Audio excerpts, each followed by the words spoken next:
Hello Midnights. Up next, Whistleblower, Martyr, or Mythmaker? Phil Schneider and the Dulce Base.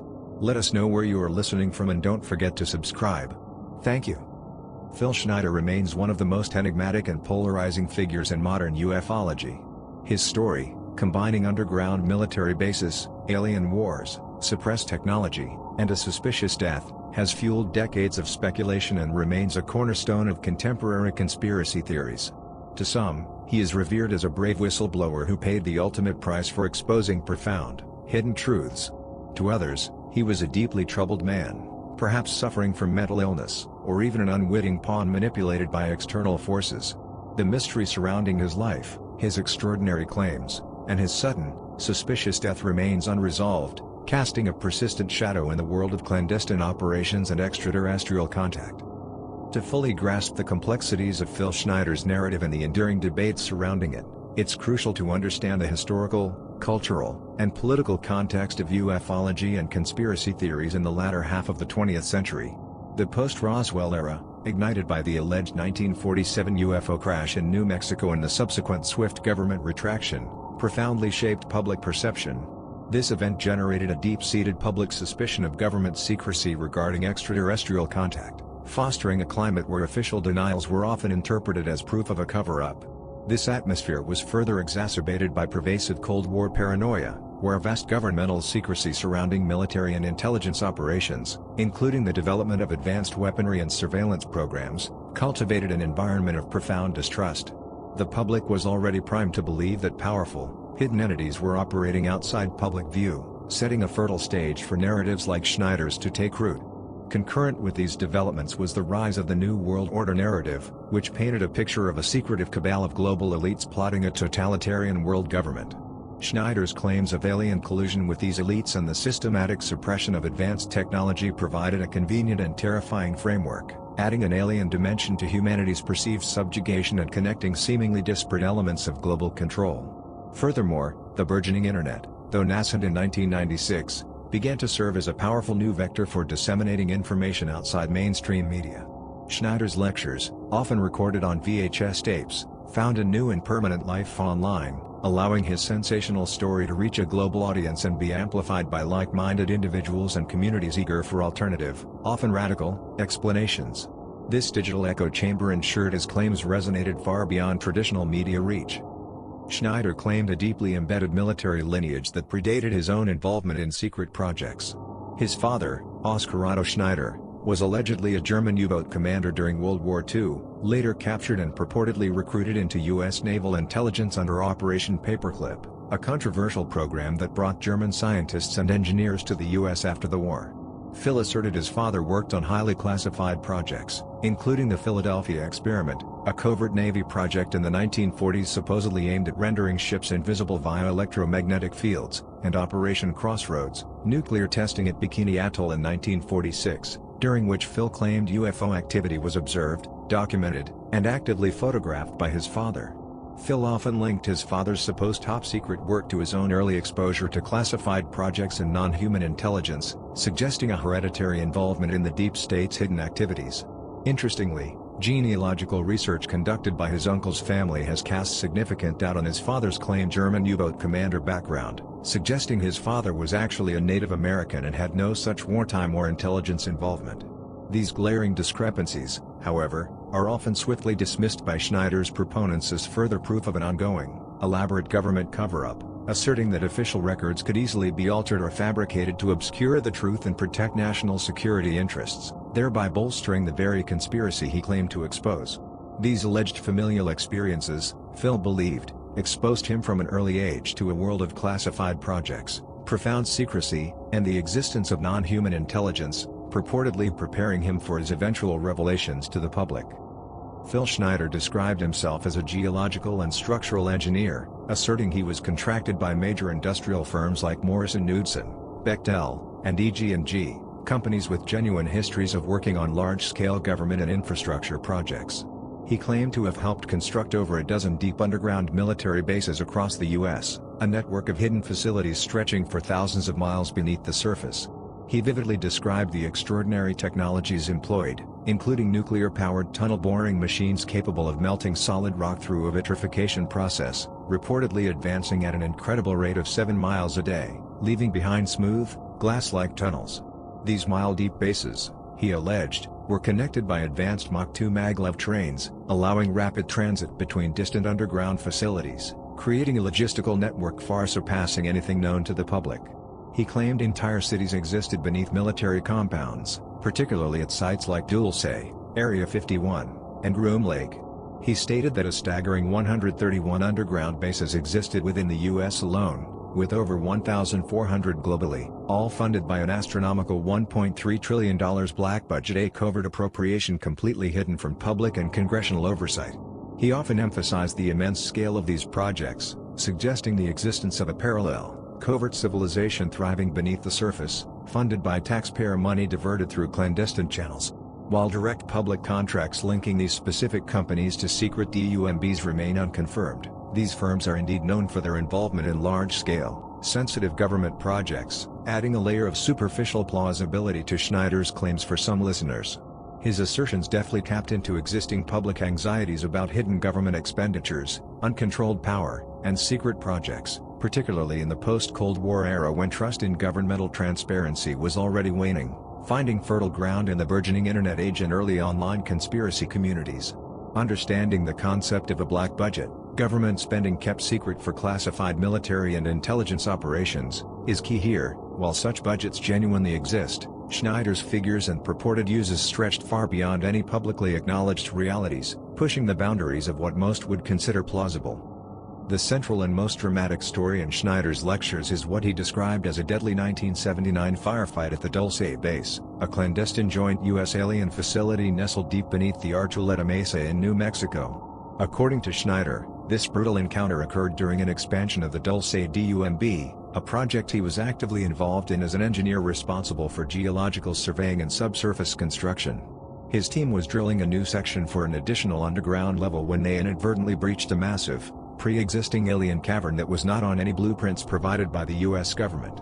This was no mere geological formation, but an established underground complex that he alleged had been a subterranean stronghold for extraterrestrial entities for millennia, a hidden citadel beneath American soil. Schneider, acting as a geological engineer, was among the first to be lowered into this newly exposed area via basket lift, a standard procedure for surveying new excavations and assessing rock stability. Upon descent into the eerie, dimly lit cavern, he reportedly found himself in a chamber teeming with large, tall gray aliens, distinct from the smaller, more commonly reported gray types. He vividly described one particular alien, standing over 7 feet tall, with menacing, almond-shaped black eyes and an undeniably aggressive demeanor that instantly conveyed hostile intent. This initial encounter, far from a peaceful observation, immediately escalated into outright conflict. Schneider claimed this particular alien suddenly emitted a blue particle beam weapon from its hand. He vividly recalled the weapon's terrifying effect. It looked like a blue beam, and it hit me in the chest. It burned 3 of my fingers off, and opened up my whole chest cavity. I still have the scar. It's a huge scar, like a claw went through me. He emphasized the weapon's speed and devastating nature, describing the beam as causing instantaneous tissue damage, severe radiation burns, and immense internal trauma. This unprovoked, brutal attack immediately triggered a fierce response from the U.S. Special Forces personnel present, who were part of the Dulce Base's integrated security detail, tasked with protecting the facility and human personnel. The underground chambers instantly erupted into a full-scale battle, a chaotic scene of human soldiers engaging highly advanced extraterrestrial combatants in close quarters. Schneider recounted the horrors of the engagement in visceral detail, describing alien weapons that could dismember humans with chilling ease and the valiant, but ultimately overwhelmed, efforts of the soldiers. He claimed that a staggering 66 soldiers, including highly trained members of elite Delta Force units and other Special Forces operatives, were killed in the initial engagement. He often dwelled on the gruesome aftermath, stating their bodies were reportedly mutilated, dismembered, and incinerated by the alien weaponry, a detail he would frequently elaborate upon to shock and convince his audience of the incident's barbarity and the extreme threat posed by these beings. Phil Schneider emphatically stated that only 3 civilians, including himself, survived the devastating encounter.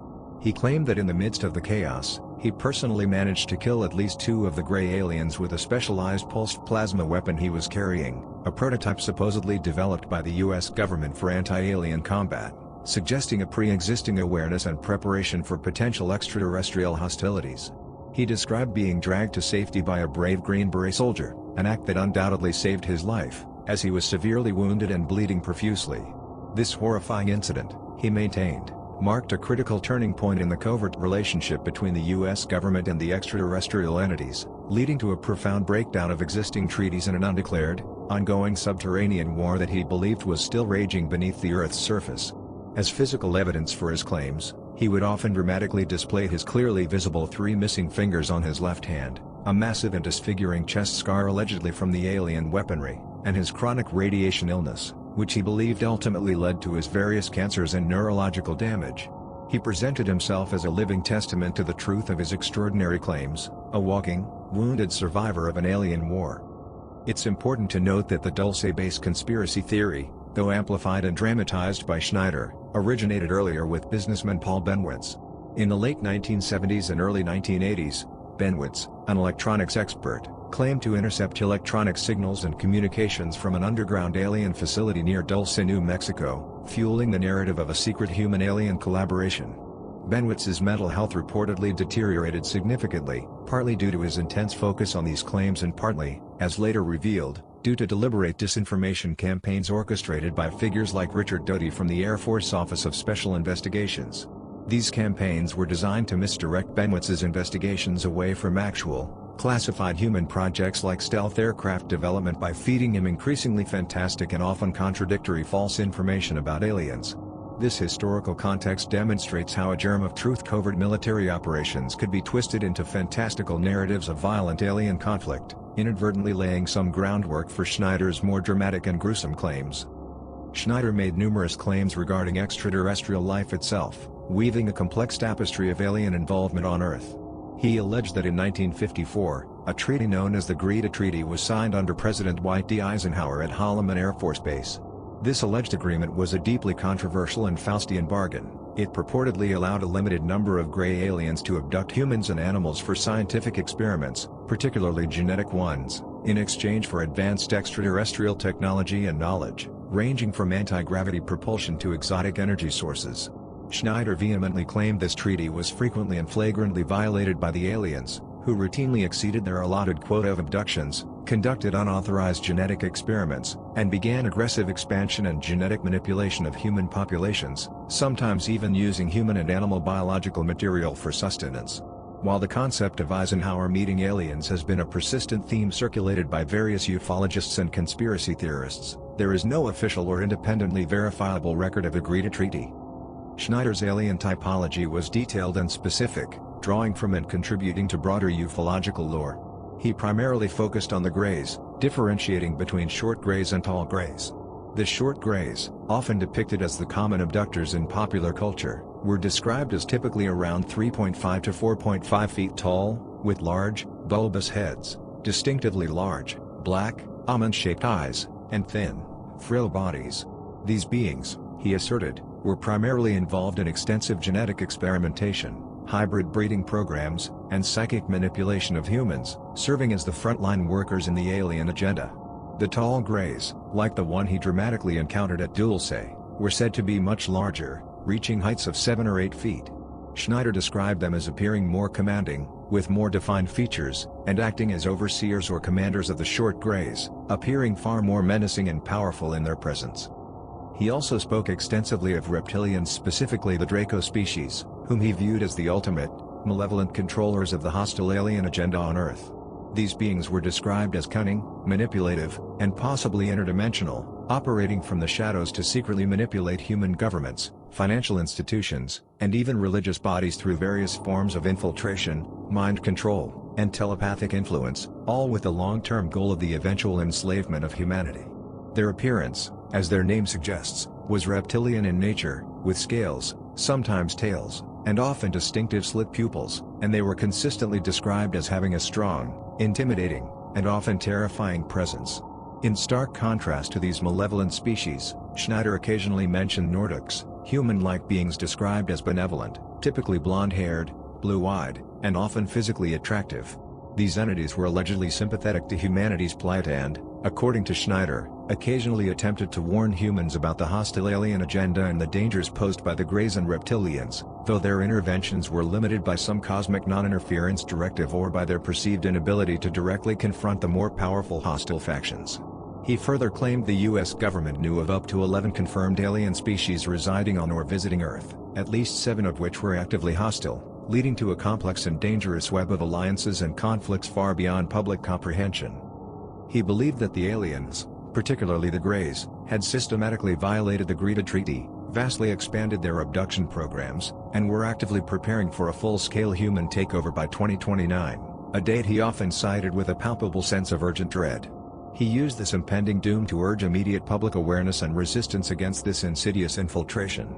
This idea of an impending alien invasion, subtly facilitated by corrupt human elites, became a core component of his warnings, positioning himself as a lone voice desperately attempting to awaken humanity before it was too late, presenting himself as a true martyr for the truth. According to Schneider, the U.S. government possessed an array of incredibly advanced technologies, kept hidden from the public to maintain corporate control and a fossil fuel-based economy.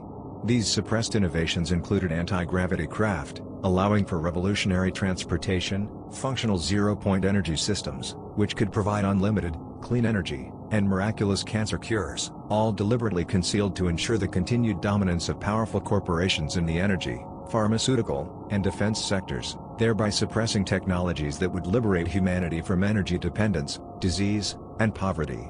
He further alleged that covert weather modification programs like HAARP, the High Frequency Active Auroral Research Program in Alaska, along with advanced biological warfare agents, were being used for sinister purposes of population reduction and control, often citing depopulation agendas orchestrated by global elites to maintain absolute control over diminishing resources and a compliant populace. He stated the black budget, which he estimated to be a staggering quarter of the U.S. gross national product and entirely hidden from congressional oversight, funded not only space militarization programs but also a vast civilian surveillance infrastructure. This included the Strategic Defense Initiative program, which he claimed was actually designed to defend against alien threats rather than Soviet missiles, as well as advanced technologies for mind control and social engineering, all part of an elaborate system to manage and control global populations. He also made the chilling claim that coffins returning from the Vietnam War were allegedly used to smuggle cocaine, funding black operations in collaboration with the CIA, a dark assertion that echoed existing allegations about CIA involvement in drug trafficking from the Iran-Contra affair, adding a layer of insidious corruption and moral decay to his narrative. He tied all these conspiracies to FEMA, the Federal Emergency Management Agency, which he believed would be used as an armed enforcement arm of martial law under an alien-controlled global New World Order, complete with hidden concentration camps for dissidents who resisted the alien-controlled government, all part of a sinister, multifaceted plan to usher in a totalitarian one-world government. These claims deftly touched upon popular conspiracy themes of the era, resonating deeply with a public increasingly distrustful of governmental and corporate power and contributing significantly to the wider New World Order narrative prevalent in the 1990s. Between 1993 and 1995, Phil embarked on a series of public lectures across the U.S., becoming an increasingly vocal and impassioned whistleblower. During these appearances, often held in small auditoriums, community centers, and UFO conferences, he warned audiences of a secret war raging beneath their feet, direct alien collusion with global elites, the systematic erosion of civil liberties, and a looming dictatorship orchestrated by these hidden forces. He frequently expressed his own profound fear that he would be silenced for his revelations, often dramatically gesturing to his physical injuries, his missing fingers and gaping chest scar, as tangible proof of his perilous mission and the very real dangers he faced, stating that he had miraculously survived no less than 13 assassination attempts at the hands of shadowy government agencies attempting to silence him for revealing classified information. To bolster his extraordinary claims, he would display purported physical evidence, X-rays allegedly showing anomalous implants in his body, grainy photos of advanced nuclear-powered tunnel boring equipment, and containers holding alleged alien materials, including rare metals like corium, which he claimed could not be analyzed on Earth and possessed properties unlike anything known to conventional science. These samples, often displayed in clear jars during his talks, lend a veneer of scientific credibility to his otherwise fantastic narrative. Compounding the suspicious circumstances surrounding his death, much of this material, including personal documents, extensive research notes that he meticulously kept, and the purported alien artifacts, mysteriously went missing from his apartment after his death. This disappearance is a detail often cited by his ardent supporters as compelling evidence of foul play in a deliberate government cleanup operation designed to suppress his information and discredit his claims, thereby cementing his status as a martyr for truth. His death on January 17, 1996, in his modest apartment in Wilsonville, Oregon, was officially ruled a suicide by self-strangulation. The official report from the Clackamas County Medical Examiner stated he was found with a surgical catheter tube, specifically a flexible tubing used for medical purposes often used for forelines or drainage, wrapped multiple times around his neck. Compounding the strangeness, the tube was reportedly tied in a complex knot, with one end secured to his leg, creating a seemingly impossible configuration for self-infliction, especially for someone with his significant physical limitations. His body was found by his ex-wife, Cynthia Dreyer, and a friend after concerned calls from his supporters and lecture organizers who had not heard from him for several days. Dreyer reportedly found the apartment door unlocked and entered, discovering his body in his living room, slumped against a bookshelf. The scene reportedly offered little conventional evidence of a violent struggle, yet the bizarre and intricate nature of the strangulation method immediately raised profound questions among those who knew him. However, key irregularities surrounded the case that immediately raised red flags for his family and supporters, fueling intense suspicions of foul play and a possible cover-up. Schneider suffered from significant physical disabilities. He was missing 3 fingers on his left hand, had severely weakened shoulders, and possessed a generally frail constitution due to brittle bone syndrome, various cancers, and advanced multiple sclerosis. Friends and family vehemently argued that these conditions would have made it nearly impossible for him to execute such a precise and sustained act of self-strangulation, let alone tie the complex knot described. According to Dreyer and other close associates, due to his various ailments, Schneider was often unable to walk without crutches, relied on heavy painkillers, and had severely limited dexterity in his hands, making the act of tying a complex knot with a flexible catheter virtually impossible for him alone. Many supporters suggest he may have been incapacitated or already deceased when the strangulation occurred, orchestrated by external parties. Furthermore, several critical pieces of evidence vanished or were mishandled in the immediate aftermath of his death. There was no suicide note found, a detail that sharply contrasted with Schneider's meticulous nature and his frequent public warnings that he was a target for assassination. Many of his supporters viewed this absence as highly suspicious, as he was known for documenting everything and would likely have left a final message if he intended to end his life. His lecture notes, extensive research documents, personal photos, and the alleged alien artifacts he often displayed, including the purported corium samples and implants, were missing from his apartment, suggesting a deliberate removal by unauthorized parties rather than standard police procedure. Even more concerning, toxicology samples mysteriously disappeared from the coroner's office, preventing any verification of substances in his system that might indicate incapacitation, poisoning, or forced drug administration before death. His medical records, including reports of his alleged radiation poisoning and unapproved drugs he claimed were forced upon him during his government work, were never recovered, hindering independent verification of his medical claims or the alleged medical experimentation he endured, further obscuring the true state of his health at the time of his death. His ex-wife, Cynthia Dreyer, and close friends immediately suspected murder disguised as suicide, pointing to his many warnings that they referring to shadowy government agencies or alien forces wanted him dead, and his deep-seated conviction that he would be assassinated for revealing classified information. Cynthia Dreyer was particularly vocal, consistently stating her belief that his death was a deliberate act of silencing, orchestrated by powerful forces to suppress his alarming disclosures. The overwhelming and unanswered suspicious circumstances surrounding his death are a central pillar of the whistleblower narrative, fueling ongoing speculation about government involvement in a deliberate cover-up designed to silence him permanently and discredit his message. From a medical and psychological standpoint, Schneider's health was indeed in severe decline. He suffered from brittle bone syndrome, various forms of aggressive cancer, advanced multiple sclerosis, and numerous tumor growths, necessitating the constant use of crutches and leg braces and making even simple walking extremely difficult.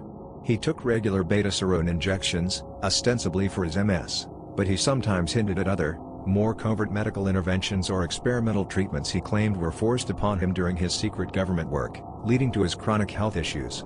Some skeptics, however, propose alternative, more conventional explanations for his claims and injuries, suggesting severe psychological conditions such as schizophrenia, PTSD, or delusional disorder. This is particularly relevant given the fantastical nature of some of his narratives and the extremity of his claims.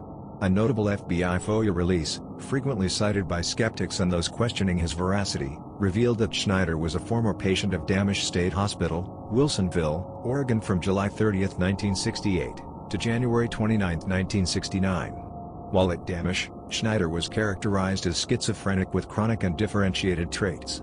Under stress, Schneider would mutilate himself for self-attention and had amputated 2 fingers and a thumb with a hacksaw at age 15. The document further states he self-mutilated his chest around 1978, which could offer an alternative, albeit gruesome, explanation for his severe chest scar, rather than an alien particle beam. This information, if accurate and fully contextualized, paints a picture of a deeply troubled individual with a long history of severe self-harm and mental health struggles, which could offer alternative explanations for his injuries and claims, thereby casting him as a mythmaker, perhaps driven by profound psychological distress rather than direct experience, or even as a victim of his own mind. Skeptical analysis often highlights these elements, particularly the inconsistencies and lack of verifiable external evidence for his more sensational claims. As Michael Barkun, a political scientist and expert on conspiracy theories, notes regarding the Dulce legend, claims about experiments on abductees and firefights between aliens and the Delta Force place the Dulce legend well outside even the most far-fetched reports of secret underground bases. This academic perspective suggests that even within the broad spectrum of conspiracy theories, Schneider's account pushes the boundaries of plausibility to an extreme degree. Other skeptics propose that Schneider may have been deliberately fed disinformation by intelligence agents like Richard Doty, a former Air Force Office of Special Investigations agent infamous for his involvement in discrediting UFO researchers by strategically feeding them false or misleading information. This theory suggests Schneider could have been an unwitting pawn in a larger psychological operation designed to spread false narratives within the UFO community, either as a controlled asset or an unwitting victim of elaborate deception, thereby blurring the lines between truth and manipulation and adding a layer of tragic irony to his story. Still, many of his core statements remained remarkably consistent across numerous lectures and interviews, and his horrific injuries were undeniably real and visibly present, making it difficult to dismiss him outright for those who champion his narrative, leading to a persistent divide in opinion and an enduring question mark over his ultimate sanity and veracity. Beyond his public persona as a whistleblower, details about Phil Schneider's private life are somewhat scarce and often inextricably intertwined with his more sensational claims, making it genuinely difficult to separate the man from the myth. He was born on April 23, 1947, at Bethesda Naval Hospital in Bethesda, Maryland. He was married to Cynthia Marie Simon on June 7, 1987, in Carson City, Nevada, and they had a daughter named Marie. However, they divorced in 1990 but reportedly remained friends, with Cynthia often appearing at his lectures and lending him support, indicating a complex but enduring relationship even amidst his public and increasingly controversial pronouncements. This suggests a degree of continued interaction with his family even after their separation, possibly due to his declining health and the intense nature of his public life. His later years were reportedly marked by increasing isolation, exacerbated by his deteriorating health, his escalating paranoia, and the perceived threats against him, leading to a profound sense of vulnerability among his close circle of confidants. He lived in a modest apartment in Wilsonville, Oregon, where he was ultimately found deceased. Friends and close associates who were in contact with him shortly before his death reported that he seemed increasingly anxious and fearful for his life, recounting alleged surveillance, strange phone calls, and direct threats, reinforcing the idea that he was under active threat and that his warnings were genuine. These personal details, while limited, paint a picture of a man whose life became increasingly consumed by the controversial truths he believed he possessed, ultimately leading to a tragic and bitterly disputed end that continues to captivate and puzzle. Skeptics and researchers raise several critical points in rebuttal to Schneider's claims. Firstly, there are no confirmed military personnel deaths in 1979 matching Schneider's account in any public or declassified records, which would be highly unusual for such a large-scale incident involving elite forces and could not be easily suppressed entirely from all historical accounts. Furthermore, no independent, verifiable evidence of Dulce Base has ever surfaced beyond anecdotal reports from other fringe ufologists like John Lear, who himself later admitted to fabricating some Dulce stories to test what information the government would suppress and control, thereby fundamentally muddying the waters of the narrative's origin and casting doubt on its foundational veracity. Investigative journalist and UFO researcher, Jerome Clark, a prominent and respected figure in the field, has consistently emphasized the profound lack of verifiable evidence for the Dulce Base, stating in his works that its existence remains purely in the realm of urban legend and modern folklore. Schneider's alleged alien materials were never subjected to public, independent scientific analysis by qualified experts, preventing any unbiased verification of their anomalous properties or extraterrestrial origin, leaving their authenticity reliant solely on Schneider's assertions.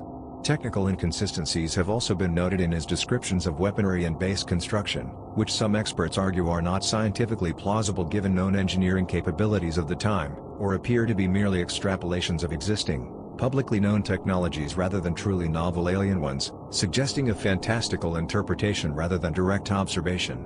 Finally, the possibility of self-inflicted injuries, though vehemently disputed by his inner circle, has also been raised as a possible alternative explanation for his physical condition, particularly in light of the FBI FOIA document regarding his mental health history and past instances of self-harm, providing a strong counter-narrative to his claims of alien assault. Despite these fundamental concerns and significant counter-evidence, no fully adequate or transparent explanation has ever been provided for the mysterious handling of his death, nor the suspicious disappearance of crucial evidence from his apartment, leaving open the possibility of a calculated cover-up for those who choose to believe, and thereby sustaining the enduring enigma of Phil Schneider. The story of Phil Schneider and the Dulce Base, regardless of its ultimate veracity, has had and continues to have profound and far-reaching implications, particularly within the realms of conspiracy culture, public trust, and the very interpretation of reality itself. In the short term, immediately following his dramatic public revelations and his subsequent suspicious death, Schneider's graphic and sensational accounts injected new and potent life into existing UFO and government conspiracy theories. His claims of a brutal alien firefight, a massive black budget siphoning taxpayer dollars, and the shocking existence of vast deep underground bases provided concrete, sensational evidence for those already predisposed to distrust official narratives and believe in hidden agendas. His suspicious death, widely and immediately viewed by his ardent supporters as an assassination orchestrated by powerful forces, cemented his status as a martyr who tragically died for exposing the truth. This potent narrative amplified the perceived danger of challenging the deep state and solidified belief in a powerful, malevolent secret government operating beyond public accountability. Schneider's compelling lectures directly led to a significant surge in public interest and widespread speculation about deep underground military bases and, most notably, the Dulce Base itself. The topic rapidly became a staple of early internet forums, alternative media publications, and niche lecture circuits, where its sensational elements guaranteed an eager audience. Even for those who didn't fully subscribe to Schneider's more outlandish alien claims, his narrative reinforced a general and pervasive distrust of government secrecy and spending, particularly concerning the existence of unchecked black budgets and covert operations. Within the often fragmented and contentious UFO and paranormal communities, Schneider became a highly divisive figure. Some hailed him as a brave, uncompromising truth-teller, while others, more skeptical within the community itself, viewed him as a deluded or perhaps manipulated individual, creating internal rifts and ongoing debates. While largely ignored or dismissed by mainstream media outlets, his story found significant and rapid traction in alternative media, nascent online communities, and underground lecture circuits, where its sensational and anti-establishmentarian elements guaranteed a captivated audience. In the long term, from the mid-2000s to the present day, Phil Schneider's story has become a permanent and unshakable fixture in the pantheon of major conspiracy theories.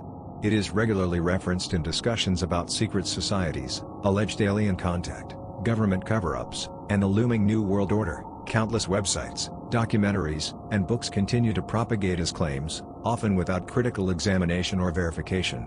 Crucially, elements of Schneider's narrative, such as the pervasive concept of the black budget funding clandestine projects, the chilling idea of human-alien treaties gone disastrously wrong, and the existence of extensive underground tunnel systems connecting hidden facilities, have been absorbed into and profoundly influenced countless other, seemingly unrelated, conspiracy theories.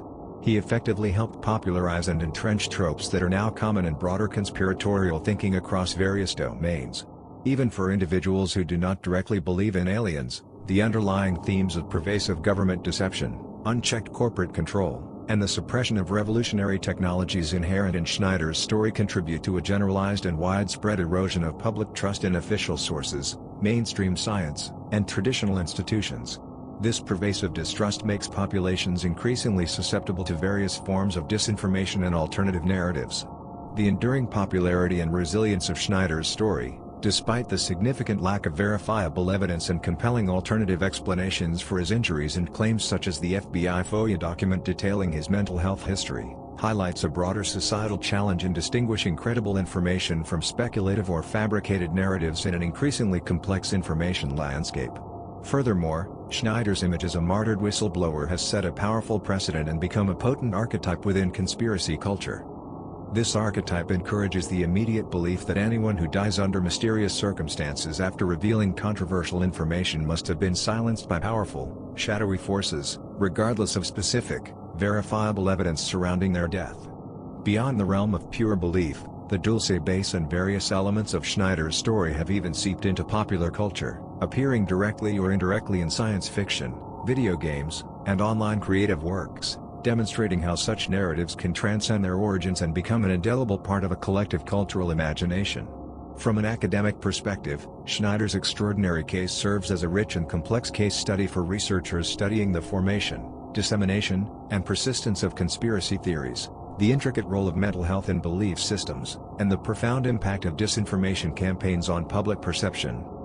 Today, Phil Schneider remains an enduring legend in UFO and conspiracy circles, particularly within the deep underground military base and alien conspiracy subcultures. His powerful, dramatic lectures are widely circulated online, often presented as undeniable, incontrovertible evidence of a hidden reality, continuing to inspire countless individuals to delve into alleged government secrecy and vehemently question official narratives.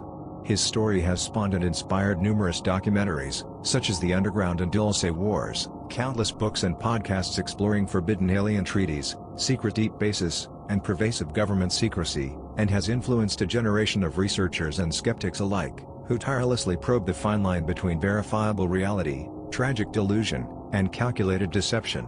His narrative continues to be a cornerstone for those who believe in a vast, interconnected web of government and alien deception, a testament to the enduring power of a compelling, albeit controversial, personal testimony. Phil Schneider's ex-wife, Cynthia Dreyer, and his close friends immediately suspected murder disguised as suicide following his death. They vehemently argued that his significant physical disabilities, including missing 3 fingers on his left hand, severely weakened shoulders, and a generally frail constitution due to brittle bone syndrome, various cancers, and multiple sclerosis, MS, would have made it nearly impossible for him to execute such a precise and sustained act of self-strangulation, let alone tie the complex knot described with the surgical catheter tube. According to Dreyer and other close associates, Schneider was often unable to walk without crutches and had limited dexterity in his hands, making the act of tying a complex knot with a flexible catheter virtually impossible for him alone. His family and close circle also pointed to the absence of a suicide note, which sharply contrasted with Schneider's meticulous nature and his frequent public warnings that he was a target for assassination. They found it highly suspicious that his lecture notes, research documents, photos, and the alleged alien artifacts he often displayed went missing from his apartment after his death. Cynthia Dreyer was particularly vocal, consistently stating her belief that his death was a deliberate act of silencing, orchestrated by powerful forces to suppress his alarming disclosures. The family and supporters perceived the mysterious handling of his death, along with the disappearance of crucial evidence like toxicology samples, as compelling indicators of foul play and a deliberate cover-up aimed at discrediting his claims and ensuring his permanent silence. Phil Schneider may ultimately prove to have been a genuine whistleblower who risked everything to tell the truth, a modern Prometheus bringing forbidden knowledge to humanity, or he may have been a deeply troubled man overwhelmed by severe illness and perhaps even misled by powerful, manipulative forces.